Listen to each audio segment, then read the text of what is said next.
मनीष, मनीष, मनीष उठो, मनीष उठो, मनीष। भैया रुकिए प्लीज, मदद कीजिए। ऑटो, ऑटो, रिक्शा, रिक्शा रुको, प्लीज मदद कीजिए, प्लीज रुकिए।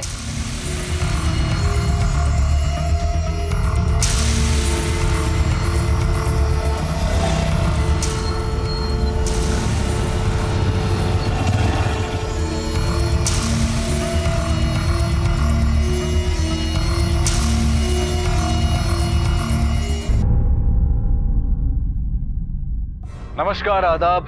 क्राइम पेट्रोल डायल 100 में आप सबका स्वागत है। मुंबई के उपनगर मीरा रोड इलाके में देर रात अपने घर लौट रहे मनीष और कविता पर जानलेवा हमला होता है। किसी तरह से इस हमले में उनकी जान तो बच जाती है, लेकिन यह हमला जुर्म की एक नई कहानी का पहला अध्याय साबित होता है। आखिर क्या वजह थी इस हमले के पीछे और किसने किया था यह हमला? क्या यह हमला सिर्फ इस जोड़े को कोई सबक सिखाने के लिए किया गया था, या फिर कुछ और मंशा थी इस हमले के पीछे? जुर्म की यह दस्तक अपने साथ एक ऐसी आंधी लेकर आई थी जिसमें कई जिंदगियां बर्बाद होने वाली थी।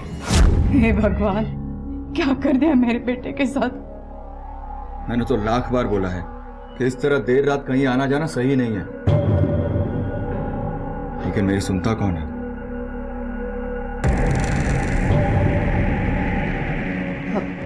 क्या अब पुलिस भी आ गई? बस यही देखना बाकी था।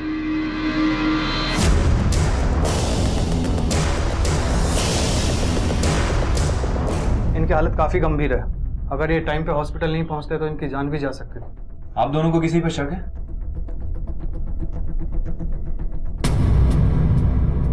सर हम नहीं जानते कि वो लोग कौन थे और उन्होंने हम पे हमला क्यों किया, हमें नहीं पता। मनीष, इस तरह अचानक हमले की कोई तो वजह होगी, किसी से कोई दुश्मनी? नहीं सर, हम सच में नहीं जानते। आखिर ऐसा कैसे हो सकता है कि आप दोनों ने कुछ नहीं देखा? कम से कम ये तो पता होगा ना कि कितने लोग थे। सर हमें जो पता था वो आपको सब बता दिया है, बस हम पे विश्वास रखिए सर। तुम लोग इतनी रात में कहां से आ रहे थे? सर दोस्त से मिलने गए थे। मनीष को हमलावरों ने इतनी बेरहमी से मारा था कि उनकी जान भी जा सकती थी, लेकिन इसके बावजूद पुलिस की पूछताछ में यह साफ दिखाई दे रहा था कि मनीष और कविता उन हमलावरों को बचाने की कोशिश कर रहे थे। आखिर ऐसी क्या वजह थी कि वो उन्हीं हमलावरों को बचाने में जुटे थे जो उनकी जान लेना चाहते थे? देवा, कितनी मार लगा माझा मुलांना। आज भी देखकर उनको ऐसा लगता नहीं कि वो बड़े हो गए हैं। जब भी देखो कॉलेज की हरकतें रहती है, कोई नहीं कह सकता कि उसकी शादी हो गई है। जब भी देखो मस्ती में रहते हैं। तो इसमें बुराई क्या है आई? दोनों एक दूसरे से प्यार करते हैं तो दिखाते हैं। अच्छा, अब तू भी कविता की तरह होने लगी है। बच्चों के बारे में क्या सोच रहा है? अरे पोता कब आएगा घर में? आई, हम अपनी खुद की जरूरतें पूरी नहीं कर पा रहे, तीसरे की देखभाल कैसे करेंगे? अब अरे आई, तू चिंता मत कर, तीसरा भी आ जाएगा।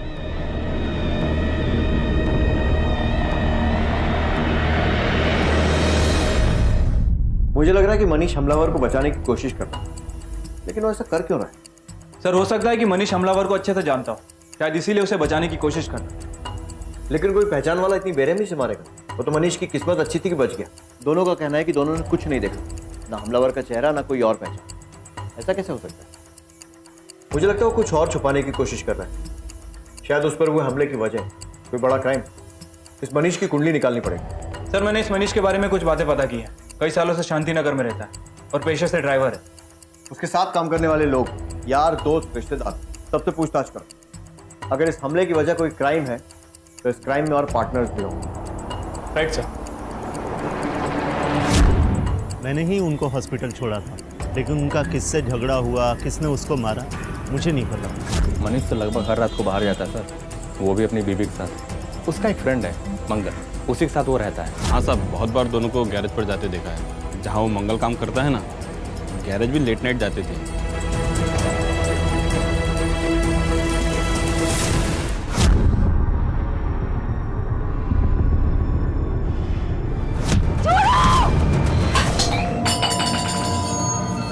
क्या हुआ? वो गलती से गिर गया, मैं उठाती हूँ। तब सो जाओ।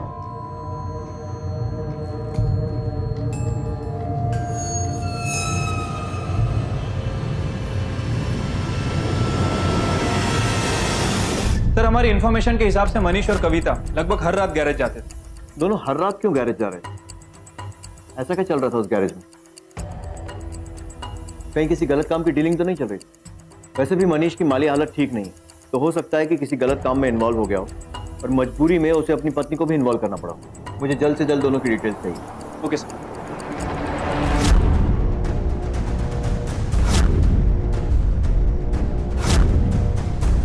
इसको कहीं देखा है?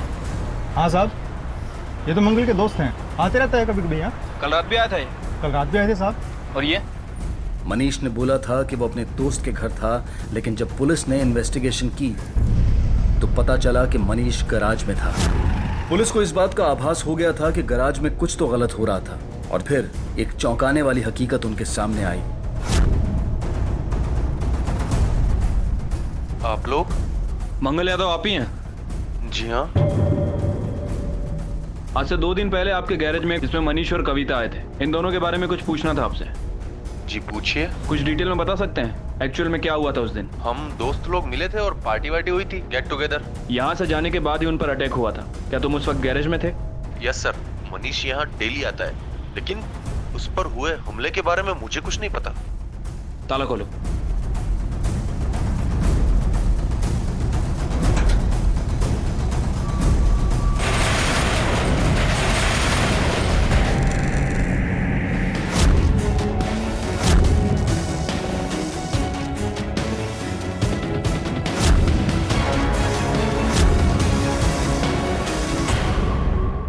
योगेश और चंदा की लाश ने इस केस का रुख ही बदल दिया। क्या मनीष ने अब तक जो पुलिस को बताया था वो सब सच था? आखिर वो कौन लोग थे जिन्होंने मनीष और कविता पर हमला किया था? क्या वाकई में मनीष उन हमलावरों को नहीं जानता था, या फिर वो जानबूझकर उन्हें बचाने की कोशिश कर रहा था? अगर वो जानबूझकर ऐसा कर रहा था तो ऐसा करने के पीछे उसकी मंशा क्या थी? क्या उन्हीं हमलावरों ने चंदा और योगेश की भी हत्या की थी? आखिर उस हमले और इस हत्या के पीछे वजह क्या थी? इस केस में अब भी ऐसे कई राज थे जिनका सामने आना बेहद जरूरी था। सर, विक्टिम के सर पर किसी भारी चीज से हमला किया गया है। कदम, इस गैराज में बहुत सी ऐसी चीजें हैं जिनसे हमला किया जा सकता है। अच्छे से छानबीन करो, शायद मर्डर वेपन यहीं आसपास ही हो। इन दोनों को पहले भी यहाँ देखा है? नहीं साहब, इनको पहले मैंने कभी नहीं देखा। सर, हो सकता है कि ये दोनों वर्कर के पीठ पीछे यहाँ आते हो। मे भी ऐसा कुछ करने जो ये पब्लिक प्लेस में ना कर सकते हो। कदम, ऐसे गैराज में इतना सज धज के आना, वो भी पैरों में घुंघरू बांधकर, कहीं ये मामला प्रोस्टिट्यूशन से जुड़ा तो नहीं है? या फिर शायद ये जगह रेंट दी जाती थी ऐसे कपल्स को जो अकेले टाइम स्पेंड करना चाहते हैं? हो सकता है सर। गैराज का मालिक कौन है? सर, पाटिल साहब। कदम, पाटिल को थाने बुलाओ, बॉडीज को पोस्टमार्टम के लिए भेजो। Right sir. राणे, तुम वहां देखो। रेणुका, इधर देखो।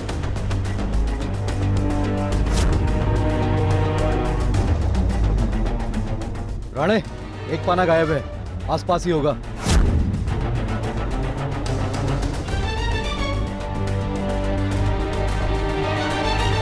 राणे, इधर फॉरेंसिक में भेजो।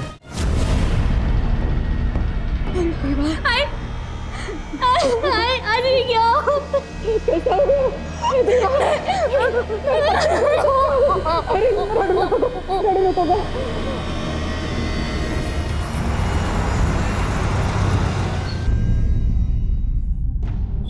मुझे जो पता था वो आपको बता दिया है सर। सर, आप बार बार पूछेंगे तो भी मैं यही बता सकता हूँ, इससे अलग कुछ नहीं। कविता, क्या तुम्हें कोई ऐसी बात पता है जो मनीष हमसे छुपा रहा हो? नहीं, वो सच कह रहे हैं। हम और कुछ नहीं जानते हैं। मनीष, देखो तुम्हारे भैया और भाभी का खून हो चुका है, तुम अब भी चुप हो। सच बताओ, क्यों जाते थे गैरेज में? सर एक्चुअली हमारा घर बहुत ही छोटा है सर। एक दूसरे के साथ वक्त नहीं गुजार सकते, तो हम इसीलिए दोस्त के गैरेज पे गए। पर भैया अभी उस गैरेज पे कैसे पहुंचे वो हमें नहीं पता। कहीं आपसी रंजिश का मामला तो नहीं? हो सकता है कि किसी बात से गुस्सा होकर योगेश ने मनीष पर हमला किया और बदला लेने के लिए मनीष ने योगेश और उसकी पत्नी को मार दिया। कदम, आस पड़ोस में पता लगाओ ये दोनों भाई मनीष और योगेश, इनके रिलेशन कैसे? Okay sir. कैसी बात करें सर? मनीष भाई और झगड़ा बहुत ही शांत स्वभाव था उनका। हाँ, अपने भाई से थोड़ा परेशान रहते थे। दोनों में झगड़े भी होते थे। दोनों भाइयों में झगड़े की वजह? योगेश को मनीष और उसकी वाइफ पसंद नहीं थे सर। ठीक है। जब से मनीष की शादी हुई है ना, तब से दोनों भाइयों में काफी झगड़ा होने लगा है। घर को लेकर भी दोनों भाइयों के बीच में कुछ टेंशन था। मनीष तो इस घर को बेचकर नया घर लेना चाहता था, पर योगेश ऐसा नहीं चाहता था। सर, आदमी अगर अपनी बीवी के दिमाग से काम करने लगे ना, तो गाड़ी रोकने के लिए ब्रेक की जगह पैरों का इस्तेमाल करता है। और यही उसके साथ हुआ। वो तो कविता के लिए कुछ भी करने के लिए तैयार था, यहाँ तक कि अपने भाई से लड़ता था। और कविता को एक छोटा का रास नहीं आता था। पंगे तो बहुत होते थे दोनों भाइयों के बीच में, यहाँ तक कि मारपीट भी होती थी। और हमने कई बार देखा भी है, पर उसके लिए मनीष योगेश का मर्डर नहीं कर सकता सर। वो ऐसा लड़का नहीं है सर। Thank you. शायद चंद्रा किसी तरह के प्रोस्टिट्यूशन में इन्वॉल्व थी। हो सकता है योगेश ने उसे फॉलो किया हो और चंदा की सच्चाई उसके सामने भी आ गई। फिर उसका झगड़ा उस क्लाइंट से हुआ हो जिससे चंदा मिलने गई थी। और बात में बात इतनी बड़ी कि योगेश और चंदा को अपनी जान से हाथ धोना पड़ा। सर, गैराज के मालिक आए हैं। बुलाओ।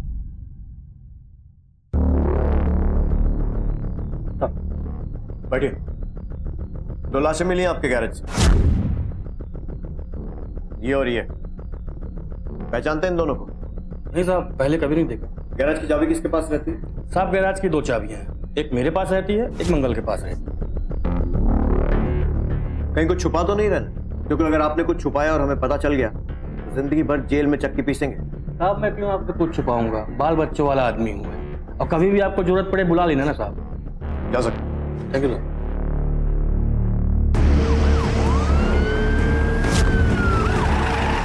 घर से निकलने से पहले क्या बोल कर गए थे? हाँ, वो कोई पिक्चर देखने जा रहे थे। बेटे जरा पानी लाओ। जी अंकल। देखिए, ये सब क्यों हुआ और इसके पीछे कौन लोग शामिल हैं, ये पता लगाने के लिए हम सारे एंगल खंगाल रहे हैं। क्या आपको लगता है कि आपकी बहू किसी तरह के प्रोस्टिट्यूशन मतलब वैश्यावृत्ति में शामिल थी? काय म्हणताय साहब तुम्ही? वो मेरी बहू है, इस घर की इज्जत वो ऐसे कुछ नहीं कर सकती। भगवान ने मुंह दिया तो कुछ भी बोल के जाएंगे क्या हमें? हम शरीफ लोग हैं, मुझे कुछ बात करनी नहीं है आपसे। चले जाइए ऐसे, कुछ भी बोलते हैं हमें।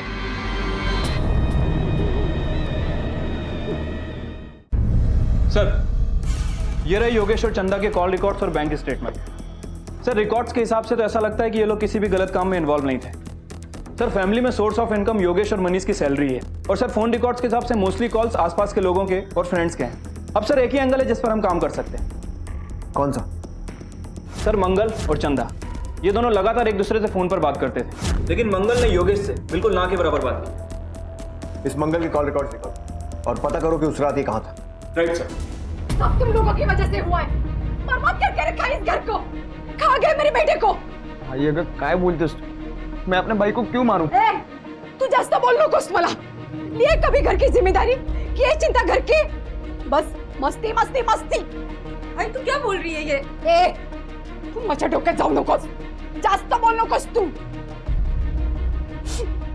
एक योगेश था जिसे इस घर की चिंता थी, उसे तुम लोगों ने खा लिया। मिली शांति, कलेजा ठंडा हो गया क्या? योगेश,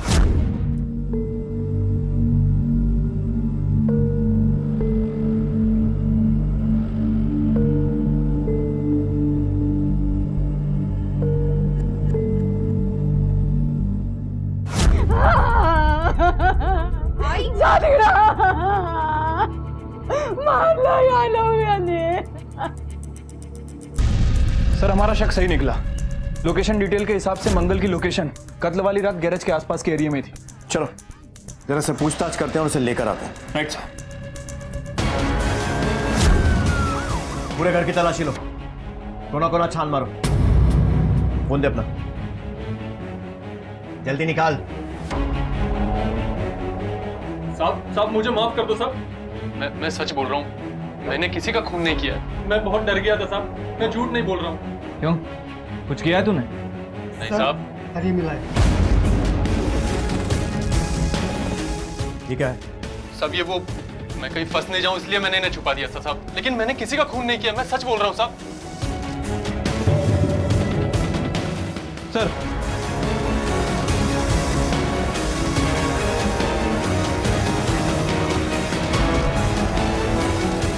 ये वीडियो क्या है? सर ये वो सर मारो मत। सर मुझे नहीं पता कि उस पालने पर वो खून कहां से आया। सर हम तो सब अपनी पत्नियों के साथ गैराज में एंजॉय करते थे। हमारे घर बहुत छोटे हैं, इसलिए हम गैराज में डांस और ड्रिंक करते थे।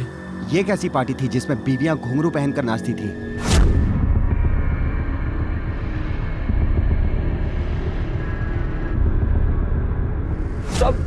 सब मैंने योगेश को नहीं मारा साहब। हाँ साहब, एक बार मनीष से मेरा झगड़ा हुआ था, लेकिन मैंने किसी का खून नहीं किया साहब।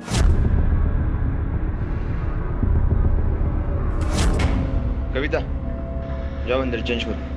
जाओ।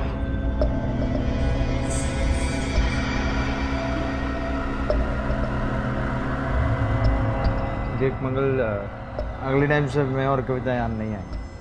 हमें सही नहीं लग रहा है। अबे मनीष, अबे क्या सही नहीं लग रहा है? सब कुछ तो इतना अच्छा चल रहा है, एंजॉय करना है यार, क्या है? मुझे नहीं पसंद है ये सब, बंद कर दे यार। मनीष, तूने ये सब शुरू करवाया और अब कह रहा है कि बंद कर दें? ये सब इतना आसान नहीं है, समझा? धमकी दे रहा है मुझे, धमकी दे रहा है।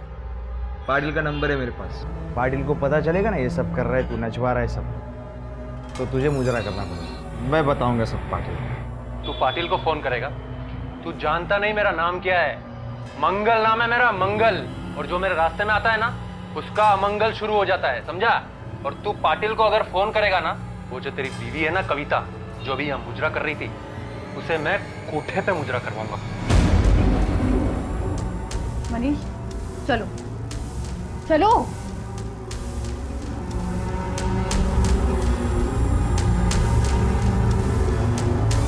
सर, हम लोग तो मनीष को सिर्फ डराना चाहते थे और इसीलिए हमने उस पर हमला किया।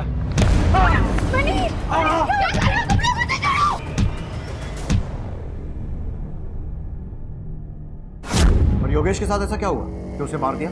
साहब मैं सच कह रहा हूँ साहब, मैंने योगेश को नहीं मारा।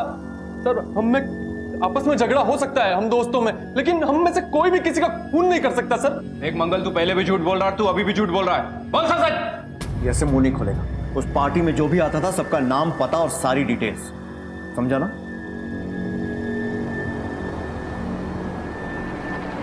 चलो इन सबके घर पे अच्छे से तलाशी लो, सबसे पूछताछ करो।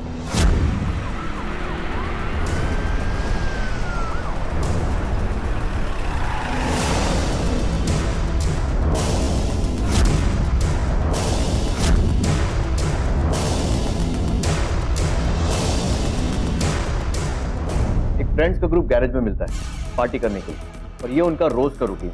लेकिन योगेश और चंदा उस रात गैरेज में क्या कर रहे थे? क्या वो भी उस ग्रुप का हिस्सा है? और या फिर अगर उनकी अलग से पार्टी चल रही थी तो और कौन कौन इस पार्टी में शामिल थे? कदम, बहुत से सवाल हैं जिनके जवाब ढूंढना बाकी है। सर मनीष और योगेश में आपस में बनती नहीं थी। सर थोड़ा मुश्किल लग रहा है कि योगेश और चंदा मनीष के साथ मिलकर पार्टी करते हैं। सोचने वाली बात यह है कि उस परिवार के छोटे लड़के मनीष पर जानलेवा हमला होता है, जिसमें वो बुरी तरह घायल हो जाता है, और मनीष के बड़े भाई योगेश और चंदा की लाश हमें गैरेज में मिलती है।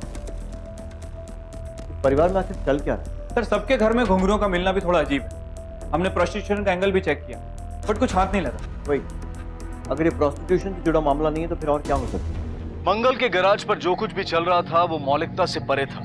ऐसे हालात में ईर्ष्या, गुस्सा और दुश्मनी अपनी जगह बना ही लेते हैं, और शायद यही वजह थी मनीष और कविता पर हमले की। पर क्या यही वजह योगेश और चंदा की मौत का भी कारण बनी थी? सबूतों के अभाव में पुलिस को मंगल को रिहा करना पड़ा। खत्म हो सकता है इस मंगल और चंदा के बीच में कोई अफेयर था, जिसकी वजह से चंदा को मारा गया। हो सकता है सर। मंगल के फोन ट्रायंगुलेशन रिकॉर्ड के हिसाब से इसकी लोकेशन उस रात गैरेज के आसपास ही थी, और सर ये चंदा से लगातार बात भी करता था। और जरूर इस अफेयर की वजह से चंदा और उसके पति में झगड़े भी होते होंगे। चंदा और योगेश की केमिस्ट्री अगर पता चल जाए तो आधा काम आसान हो जाएगा। एक काम करो, घर के आसपास पूछताछ करो, और चंदा की बेटी से भी पूछो, शायद कुछ पता चल सके। शायद उसने अपने माँ बाप को झगड़ते हुए देखा और कभी ये मंगल का नाम सामने आया। एक वही है जो हमें कुछ बता सकती है, क्योंकि घर के बाकी लोगों को तो इस वक्त इज्जत ज्यादा प्यारी होती है। Right sir. गोपी, नीलू, नीलू ने गोपीला पाहिला? गोपी और नीलू को देखा है? नहीं। गोपी,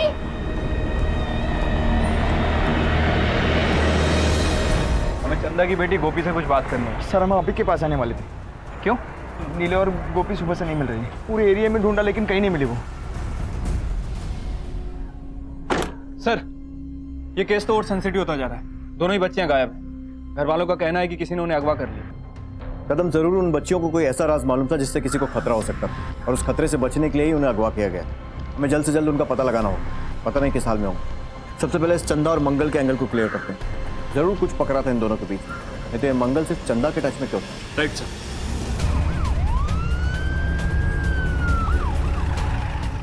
क्या चल रहा था तेरे और चंदा के बीच में?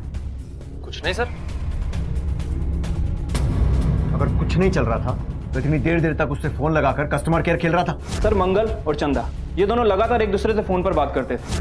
हाँ, हेल्पलाइन खोल के रखी है तूने। योगेश को तो कभी फोन नहीं किया तूने इतना। देख मंगल, सब सच सच बता दे, हमें पता है। बोल। सर ऐसा कुछ नहीं था सर। सर, ऐसा नहीं बोलेगा। इसे पुलिस स्टेशन ले जाकर स्पेशल ट्रीटमेंट देना होगा। लेके चल। सर वो मैं बताता हूँ सर वो हेमा और मनीष का चक्कर चल रहा था, और सर ये बात मुझे पता थी, और इसीलिए मैंने चंदा को कॉल करके कहा कि वो मनीष से बात करे।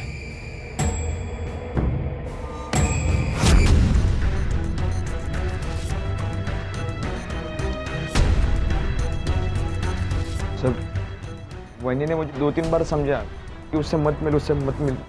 मैं मान भी गया सर, लेकिन इससे पहले मैं उससे 2-3 बार मिला सर। उसके साथ 2-3 बार वक्त गुजारा।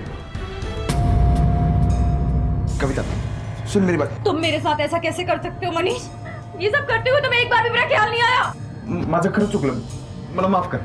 मैं आइंदा से ऐसा नहीं करूंगा, कसम से प्लीज। मैं अब तुम पे कभी भरोसा नहीं कर सकती मनीष। मुझे मालूम है मेरी बहुत बड़ी गलती हो गई, लेकिन आइंदा से फिर से नहीं होगा, प्लीज। ठीक है, माफ किया, लेकिन मेरी एक शर्त है। कैसी? जिस तरह तुमने किसी और के साथ अफेयर किया है ना, उसी तरह मैं भी मंगल के पास जाऊंगी। फिर तुम भी मुझे माफ कर देना। हाँ?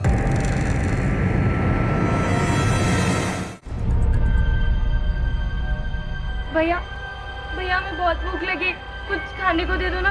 भैया बहुत भूख लगी है भैया।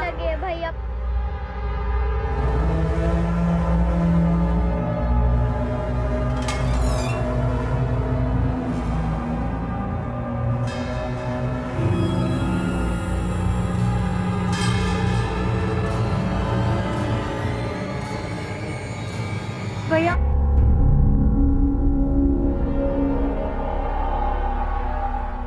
सुनो,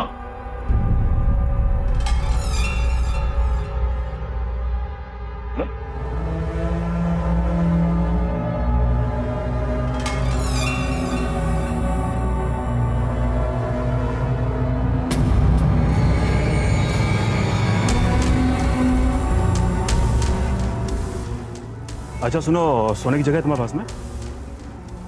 नहीं। तो एक काम करो, मेरा ट्रक है, वहाँ जाके सो जाओ। रात में ना कहाँ जाओगी? जाओ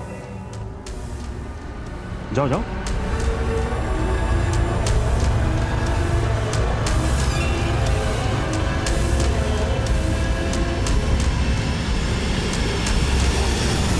कदम, गोपी और नीलू की फोटो पूरे सिटी में सर्कुलेट करो। सारे पुलिस स्टेशन, सारे चेकनाकों पर भी। उन दोनों की सेफ्टी अभी बहुत इंपॉर्टेंट है। सर, मुझे लगता है कि फैमिली हमसे कुछ ना कुछ छुपा रही है। मुझे भी ऐसे लगता है कदम। ये मनीष और कविता तो गए थे गैराज में मौज मस्ती करने के लिए, लेकिन योगेश और चंदा वहाँ क्यों गए? हमारे कांस्टेबल्स गैराज पर नजर रखे हुए हैं ना? यस सर, हमारे कांस्टेबल वहाँ पे तैनात है, लेकिन अभी तक वहाँ से कोई गड़बड़ की खबर नहीं है। चलो।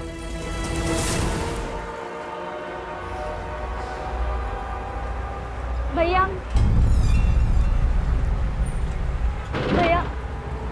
उस दिन जैसे आपने खाने को दिया था, उसके बाद हमने कुछ भी नहीं खाया भैया। बहुत भूख लगी है, प्लीज हमें कुछ खाने को दे दो। अरे मेरे पास पैसे नहीं है। रोज पैसे कहाँ से लाऊं मैं तुम्हें? जाओ पहले पैसे लेके आओ, जो तुम बोलोगे वो खिलाऊंगा तुम्हें। जाओ।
मनीष, मनीष, हटो, मुझे अंदर जाना है।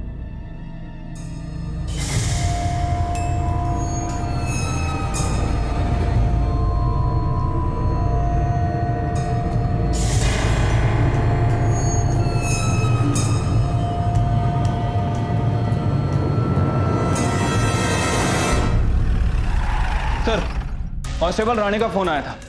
सर, राणे ने बताया कि थाने पुलिस ने गोपी और नीलू को स्पॉट किया है। और सर, ये दोनों बच्चियां जब मिली काफी नशे की हालत में थी। लेकिन वो थाने पहुंची कैसे और वहाँ कर क्या रही? सर, थाने पुलिस के मुताबिक वो दोनों वहाँ पे कई दिनों से थी। और सर, लाइफ सर्वाइव करने के लिए उन्हें कई सारी चोरियां भी की। हमें जल्द से जल्द उनसे मिलना होगा, उनकी फैमिली को इन्फॉर्म करो। Right sir.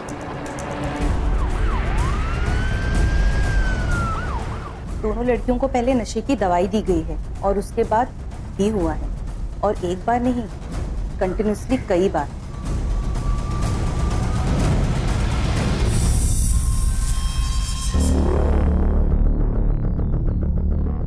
बेटा क्या हुआ था?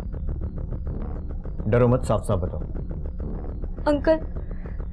अंकल आंटी के बाद जब मम्मी पापा पे हमला हुआ तो हम बहुत बुरी तरह से डर गए थे। हमें लगा कि हमें भी मार देंगे, इसके लिए हम भाग गए। बेटा आपको किससे डर था? मुझे नहीं पता अंकल, बस हमें डर था। और रास्ते पर क्या हुआ था? वो ड्राइवर अंकल हमें काम करवाते थे और काम के बाद हमें खाना देते थे। खाना खाने के बाद हमें चक्कर आने लगता था। और उसके बाद फिर? चक्कर आने के बाद पता ही नहीं चलता था कि क्या हो रहा है, और फिर हम बेहोश हो जाते थे।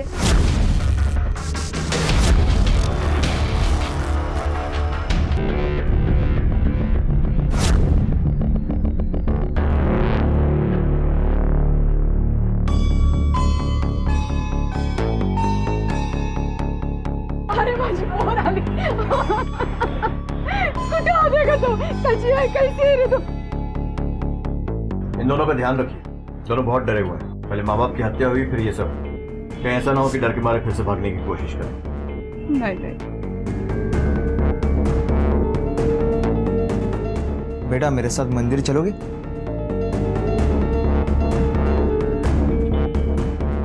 हाँ आई। आज मैं पूरा टाइम घर पे रहूंगी और आपका अच्छे से ध्यान रखूंगी।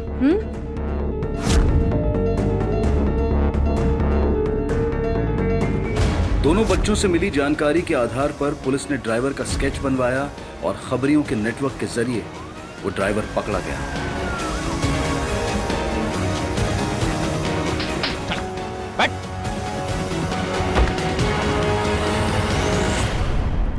सर, वो ट्रक ड्राइवर पकड़ा गया जिसने दोनों बच्चियों को किया। उसने कन्फेस किया है कि नशे की दवा देकर उसी ने दोनों बच्चियों को किया था।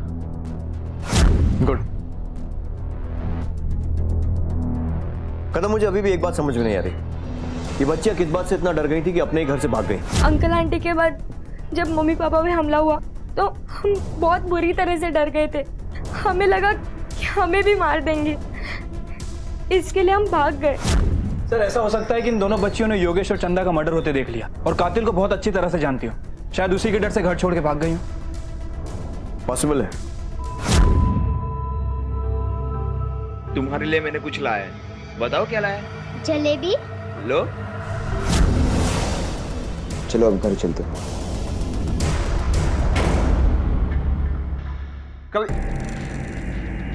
कविता,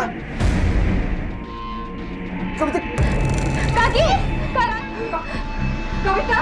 आखिर क्या रहस्य था कविता, योगेश और चंदा की मौत का?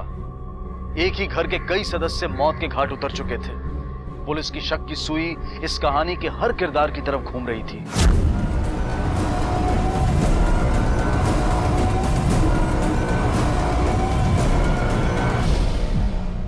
सर, कदम, सर, हर किसी के बयान में मंगल का नाम जरूर आ रहा है। सर, हो सकता है कि इस अटैक और मर्डर में मंगल इन्वॉल्व हो। इस मंगल की कुंडली निकलवाओ और अगर जरूरत पड़ी तो उसकी खातिरदारी भी करते। Okay sir. साहब, मनीष ने सबके सामने कविता को मारा था, आप किसी से भी पूछ लीजिए। क्यों मारा था मनीष ने कविता को? साहब, क्योंकि वो मैंने सबके सामने झूठ मूठ कह दिया था कि वो मेरे साथ सोई है, जबकि उस रात कविता ने मुझे छूने तक नहीं दिया, और मनीष के सामने अपनी धाक जमाने के लिए मैंने उससे झूठ बोला। यार अच्छा हुआ जो तूने वो ब्रोकर के ऑफिस में नौकरी कर ली, ये मस्त पार्टी वार्टी तो होने लगी ना यार। हाँ यार, उस दिन जो गैरेज में हुआ था ना, उसके बाद से तो ऐसा लग रहा था जिंदगी का मजा ही खराब हो गया था। अब लग रहा है रौनक फिर से लौट आई है। और मनीष सच बोल रहा हूँ यार, क्या मस्त बीवी पाई है तूने। मैं तो एक ही रात में जन्नत जाके आया हूँ, और तेरा तो रोज का आना जाना होगा।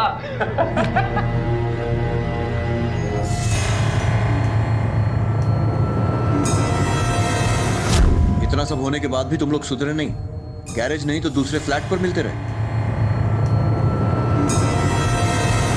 क्या हुआ था उसरा? कविता को थप्पड़ मारा? हाँ सर, मैंने कविता पे हाथ उठाया था, लेकिन सर मैं उससे सॉरी भी बोला। मुझे लगा कि मैंने भी गलती की है उसके साथ, उसका विश्वास तोड़ा है, तो वो कैसे गलत हो सकती है सर? मैं उसे मार नहीं सकता सर, मैं उसे बहुत प्यार करता था। और ये सब जब हुआ तब मैं मंदिर में था बच्चों के साथ। ठीक है, अभी जाने दे रहा हूँ, लेकिन जब बुलाऊं आ जाना।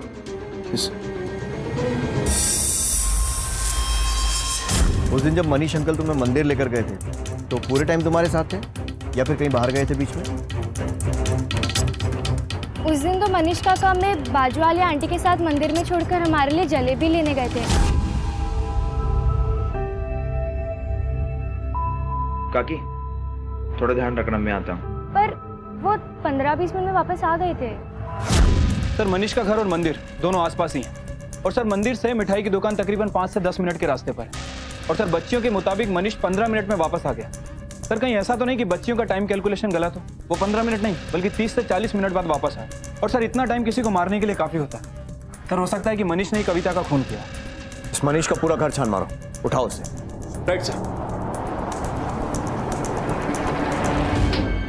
एक मनीष जितना झूठ बोलेगा उतनी मार पड़ेगी। सच सच बोल, क्यों मारा?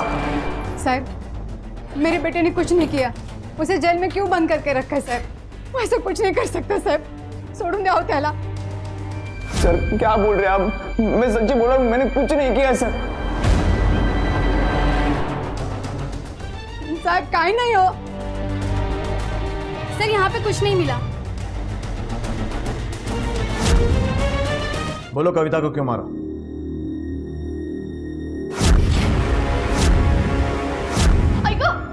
सांगते जब से वो कल हुई इस घर में आए तब से इस घर की शांति भंग हो गई। इस घर को हमेशा वो छोटा ही समझते थे, वो हमसे अलग होना चाहते थे। उसने मनीष को अपनी तरह बनाना चाहा। वो चाहते थे कि मनीष उसकी सब सुने और वो जैसा चाहे वैसा वो करे, पर वो अपने चाल में कामयाब नहीं हुई तो उसने बाहर चक्कर चलाना शुरू कर दिया। मनीष की जिंदगी और हमारे घर का सुकून बर्बाद करके रखा था। दूध का धुला तुम्हारा मनीष भी नहीं है, उसका भी बाहर चक्कर चल रहा था ना। पर वो मर्द है, मर्द कुछ भी करे तो चलता है, औरत कभी मर्दों के बराबर नहीं कर सकती। और मैं नहीं चाहती थी कि गोपी और नीलू इस कलमुई की तरह बने। कविता क्या चल रहा है तेरा? हाँ, रात को तू गैरेज जाती है और सुबह सुबह घर आती है, बच्चों पर कैसा असर पड़ेगा? हाँ आई बस तू रहने दे। हाँ मुझे मत सिखा कि बच्चों पे क्या असर पड़ेगा। मेरे को क्या सिखा रही है तू? हाँ तुझे समझता नहीं है, ये मेरा घर है। हाँ तुझे नहीं समझता ये मेरे पति का भी घर है। मेरे को सिखा रही।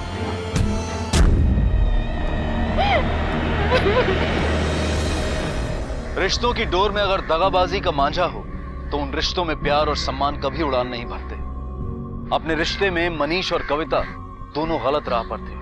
ये जरूरी नहीं है कि अगर हमारा कोई करीबी गलत राह पर हो तो हम भी उसके पीछे पीछे उसी राह पर अपनी मंजिल ढूंढने निकल पड़े। याद रखें, गलत राह हमें सिर्फ गलत मंजिल तक पहुंचा सकती है। इस केस में इस सवाल का जवाब मिलना अब भी बाकी था कि चंदा और योगेश को किसने और क्यों मारा। सर ये देखिए, ये वीडियो इंटरनेट पे बहुत वायरल हो रहा है। इस वीडियो का सोर्स पता करो, आईटी सेल के साथ वीडियो शेयर करो, पता करो किसने बनाया है और किसने इसे रिलीज किया। Right sir.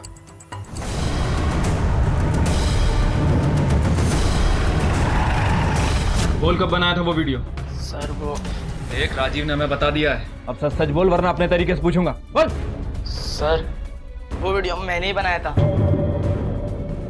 लेकिन उसके दूसरे दिन ही मनीष अंकल के पिटने की खबर की वजह से मैं डर गया और मैं फिर वहाँ नहीं गया। और किस को पता है सीक्रेट डांस के बारे में? सर, ये रहे अमित के call details. Sir, call details के हिसाब से अमित सच बोल रहा है। सर, जिस दिन मनीष पर हमला हुआ उसके एक दिन पहले अमित की लोकेशन गैरेज की थी और सर उसके बाद वो गैरेज के आसपास भी नहीं गए।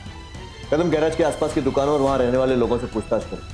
Right sir. और सर एक और इम्पोर्टेंट इन्फॉर्मेशन मिली।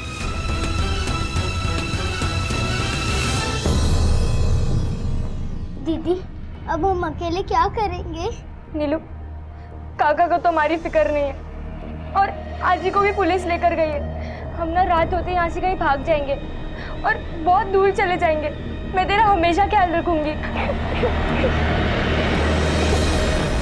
आपने में से किसी को आसपास देखा था?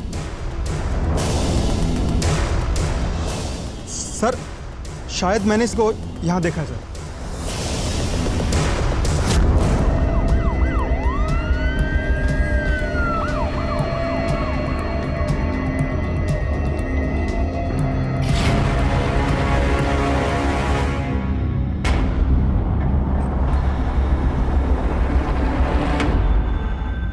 हाँ सर, मैंने ही मारा अपने आई बाबा को।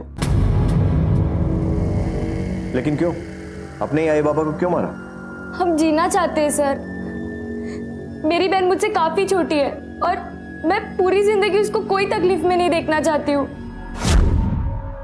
दीदी, हम हॉल में नहीं सो सकते हैं क्या? इधर बहुत गर्मी हो रही है। नहीं नीलू, यहाँ पे ही सोना पड़ेगा। तू सो जा, आँख बंद कर। उस छोटे से घर में हम लोगों का रहना बहुत मुश्किल हो रहा था। ऊपर से आजी को पोता चाहिए था और फिर एक दिन मैंने आई बाबा की बात सुनी। मैंने आपसे कहा ना, मुझे वहां जाना है। धीरे बात करो, लोग सुन लेंगे तो क्या कहेंगे? और दिमाग खराब हो गया तुम्हारा। जब तुम्हें एक बार कह दिया कि हम वहाँ नहीं जा सकते तो नहीं जा सकते। वो जगह तुम्हारे लायक नहीं है। ऐसे कैसे मेरे लायक नहीं है? जब मनीष और कविता वहां जा सकते तो मैं क्यों नहीं जा सकती? हम क्यों नहीं जा सकते? देखो चंदा, जब मैंने तुमसे एक बार कह दिया कि हम नहीं जा सकते तो नहीं जा सकते। आप ना मुझसे प्यार ही नहीं करते। एक मैं हूँ जो हम दोनों के लिए कुछ समय चाहती हूँ, लेकिन आपको नहीं चाहिए कि हम साथ टाइम व्यतीत करें। चंदा, समझने की कोशिश करो। हम नहीं जा सकते। अरे हमारे दो बच्चे हैं, मुझे मेहनत करनी है, पैसे कमाने, उन्हें संभालना है। और तुम? हम इन सब में समय बर्बाद नहीं कर सकते। आप भी घूम फिर के एक ही बात पे आ जाते हैं। घर, परिवार, बच्चे, हमारा क्या? कभी सोचा है?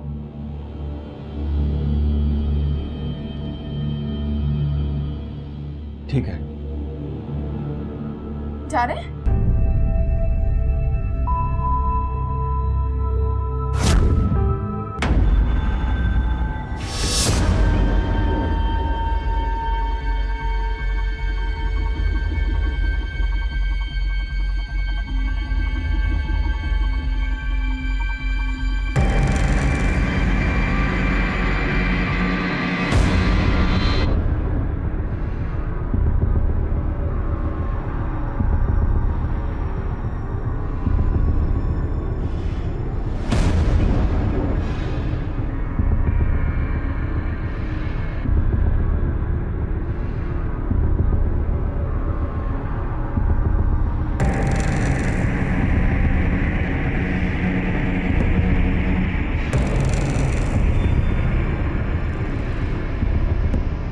कल फिर आएंगे।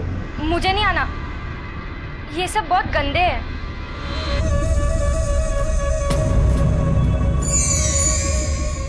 क्या हुआ? आई ने बोला था ना कि उन्हें एक पोता चाहिए।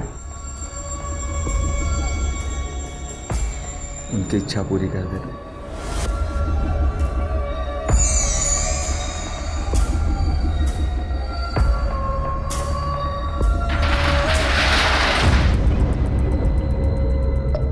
हम दोनों को तो ठीक से पाल नहीं पा रहे हो और लगे हुए दूसरे बच्चे की तैयारी में। तू यहाँ कैसे?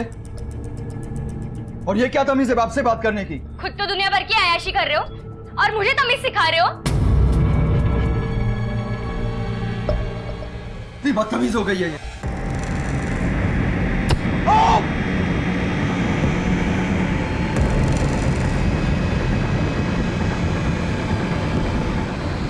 योगेश! योगेश! पागल हो गई है तू!